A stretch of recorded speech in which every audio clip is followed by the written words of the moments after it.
2024 లేదా 25లో డిగ్రీ లేదా బీటెక్ చదివారా? సాఫ్ట్వేర్ జాబ్ కోసం ఎదురు చూస్తున్నారా? అయితే కోడ్ జ్ఞాన్ 100 డేస్ కోర్సులో చేరండి, జాబ్ సాధించండి. నమస్కారం అమ్మ గారు. నమస్తే అమ్మా.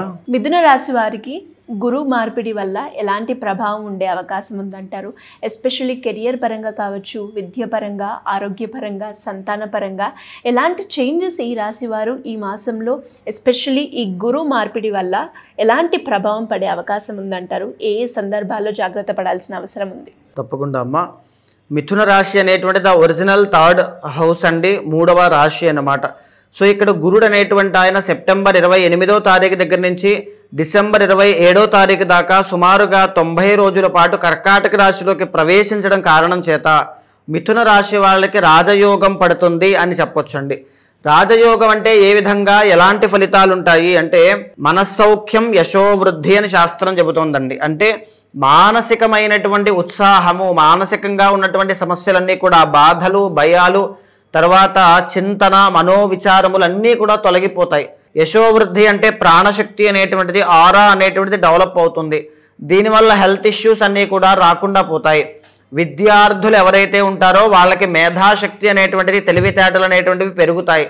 విద్యాయోగము అనేటువంటిది పడుతుంది. ధనయోగము అనేటువంటిది పట్టడం వల్ల బంగారము కొనుక్కునేటువంటి యోగము కానీ, వస్తువులు కొనుక్కునేటువంటి యోగము కానీ, పదార్థాలు ఏదైనా కొనుక్కోవడం కానీ, వాహనాలు కొనుగోలు చేయడం కానీ, ఇలాంటి యోగం ఖచ్చితంగా వీళ్ళకి పడుతుంది అని చెప్పొచ్చండి. ఇంకా చెప్పాలి అంటే ధర్మ వ్యయం మనస్సౌఖ్యం అని కూడా శాస్త్రం చెబుతోంది. అంటే ఏమిటి అంటే ధర్మానికి ఖర్చు పెట్టడం, దేవుడి కోసం, భగవంతుడి కోసం ఖర్చు పెట్టగలిగేటువంటి శక్తి ఉండి ఖర్చు పెట్టడం చాలా గొప్ప విషయం అండి. సో అలాంటి ఖర్చు పెట్టేటువంటి గుణము ఈ 2వ స్థానంలో ఉన్నటువంటి కారణం చేత మిథున రాశి వాళ్ళకి రాబోతోంది. మనీ విషయంలో ఇబ్బందులను మిథున రాశి వాళ్ళకి శుభవార్త అని చెప్పచ్చు. ఖచ్చితంగా డబ్బులు అనేటువంటివి వస్తాయి, ఆర్థిక సమస్యలు తీరతాయి, రుణబాధల నుంచి బయటకు వస్తారని చెప్పచ్చు. విద్యార్థులకి మంచి విద్యా ఉత్తీర్ణతా శాతం పెరుగుతుంది అని చెప్పచ్చు. వివాహార్థులకి ఎవరైతే వివాహం కావడం లేదని బాధపడుతున్నారో ఇది సరైనటువంటి చక్కనైన సువర్ణ అవకాశము.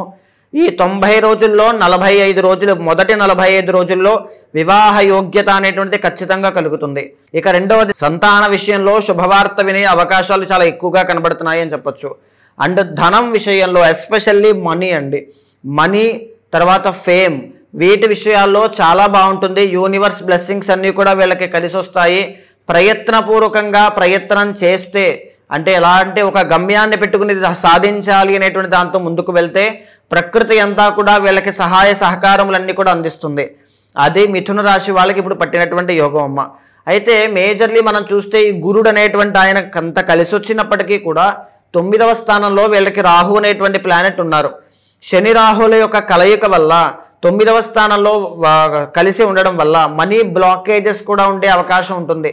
అంటే సంపాదించడం, డబ్బు రావడం రెండూ జరుగుతాయి, కానీ అది నిలబెట్టుకోగలుగుతారా, సరైన రీతిలో ఖర్చు పెడతారా అనేటువంటిది ప్రశ్నార్థకం. ఎందుకంటే 9వ స్థానంలో రాహు. వీళ్ళు ఎవరికో డబ్బులు నమ్మి బయటకు ఇవ్వడం, అవి తిరిగి రాకపోవడం లాంటివి ఎన్నో జరిగే అవకాశాలు కనబడుతూ ఉన్నాయి. సో వెరీ కేర్ఫుల్గా ఉండాలి. అండ్ 9వ స్థానంలో శని రాహులు కాబట్టి మిథున రాశి వాళ్ళు తల్లిదండ్రుల యొక్క ఆరోగ్యాన్ని చక్కగా చూసుకోవాలి. ముఖ్యంగా తండ్రి యొక్క ఆరోగ్యాన్ని చక్కగా చూసుకోవాలి. అండ్ ఉద్యోగంలో ప్రధానమైన మార్పులు చేయాలి అనుకుంటే మొదటి 45 రోజుల్లో ఖచ్చితంగా చేయొచ్చు. దానివల్ల మంచి శుభ పరిణామాలే కనబడతాయని కూడా చెప్పొచ్చమ్మా. ఎప్పుడైతే ఈ ద్వితీయంలో గురుగ్రహ సంచారం రావడం జరుగుతుందో కార్యానుకూలత, ఏ పని చేసినా కలిసి వస్తుంది. మంచి బిజినెస్లో గ్రోత్ అనేటువంటిది కనబడుతుందండి. సువర్ణ వ్యాపారం, బంగారం వ్యాపారంగా చేసేటువంటి వాళ్ళకి అధికమైన లాభాలు కనబడతాయి అని చెప్పచ్చు. మంచి పేరు ప్రఖ్యాతులు తెచ్చుకునేటువంటి యోగం కనబడుతుంది అని చెప్పచ్చు. గొప్పగా రాజకీయ భవిష్యత్తు, రాజకీయాల్లో ప్రవేశం ఉన్న వాళ్ళకి రాజకీయ భవిష్యత్తు కూడా చాలా బాగుంటుంది. మొదటి 45 రోజులు మాత్రం చాలా అద్భుతంగా యోగిస్తాయమ్మా. అయితే ఖర్చు పెట్టిన డబ్బు కూడా తిరిగి రావాలని కోరుకున్నట్లయితే శని రాహుల యొక్క దోషం పోవాలండి మిథున రాశి వాళ్ళకి. దీనికోసం ఏం చేయాలి అంటే ప్రతి మంగళవారము కూడా మినువులు కేజింపావు తీసుకుని ఒక తెల్లని వస్త్రంలో మూట కట్టి ఎవరైనా బ్రాహ్మణునికి కానీ ఆలయంలో కానీ దానంగా ఇవ్వడం వల్ల రాహు యొక్క బలం పెరుగుతుంది. ఇక్కడ పెరిగినటువంటి గురుబలం సద్వినియోగం చేసుకునే కెపాసిటీ రాహు కూడా అనుకూలిస్తే మాత్రమే వస్తుంది. సో రాహు అనేటువంటి బలం పెరగడానికి మినువులు దానంగా ఇవ్వండి. మంగళవారం రోజు సుబ్రహ్మణ్య స్వామి వారిని, శుక్రవారం నాడు దుర్గాదేవిని ఆరాధన చేయడం, దర్శనం చేసుకోవడం లాంటివి చేయడం వల్ల రాహు యొక్క బలం పెరుగుతుంది. శని అనేటువంటి ఆయన భాగ్యస్థానంలో ఉండడం వల్ల ఉద్యోగ ప్రాప్తి అనేటువంటిది ఖచ్చితంగా కలుగుతుందమ్మా. ఎవరైతే నూతన ఉద్యోగ ప్రయత్నం చేస్తూ ఉంటారో వాళ్ళకి ఖచ్చితంగా ఉద్యోగ ప్రాప్తి యోగం ఉంది. అయితే శని అనేటువంటి ఆయన 9వ స్థానంలో ఉన్నారు కాబట్టి ఖచ్చితంగా ఆయన యొక్క బలం పెరిగినట్లయితే గొప్పదైన అవకాశం కలిగే ఉంది. కాబట్టి శనికి తైలాభిషేకం చేయించడము, నల్ల నువ్వులు దానంగా ఇవ్వడము, నల్ల నువ్వుల నూనెతో శని భగవానుడి దగ్గర దీపం పెట్టడం కావచ్చు. శనివారం నాడు నీలాంజన సమాభాసం రవిపుత్రం యమాగ్రజం ఛాయా మార్తాండ సంభూతం తం నమామి శనైశ్వరం అనే మంత్రాన్ని ఎక్కువగా 19 సార్లు కనీసం చదవండి. ఖచ్చితంగా శని రాహుల యొక్క క్లస్టర్ మీకు కలిసొచ్చి అదృష్టం పట్టేటువంటి యోగం పడుతుంది. దీర్ఘకాలిక ఆరోగ్య సమస్యలు ఉన్నాయి అని కోరుకున్న వాళ్ళైతే ఖచ్చితంగా దుర్గాదేవికి లలితా సహస్రనామ పారాయణ అనేటువంటిది చేస్తూ కుంకుమార్చన అనేటువంటిది ఎక్కువగా చేయండి. తరువాత ఏంటి అంటే శని రాహులు భాగ్యస్థానంలో ఉన్నారో విదేశీ యోగం కోసం ట్రై చేస్తూ ఉంటే ఖచ్చితంగా మీరు వెళ్తారు.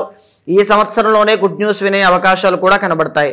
ఆల్రెడీ విదేశాల్లో ఉన్న వాళ్ళైతే అక్కడ కాస్త స్ట్రగులింగ్స్ అనేటువంటివి ఉంటాయి, శని రాహులు బాగా లేదు కాబట్టి. సో దుర్గాదేవి ఆరాధన విదేశాల్లో ఉన్న వాళ్ళకి చాలా బాగా ఉపయోగపడుతుందండి.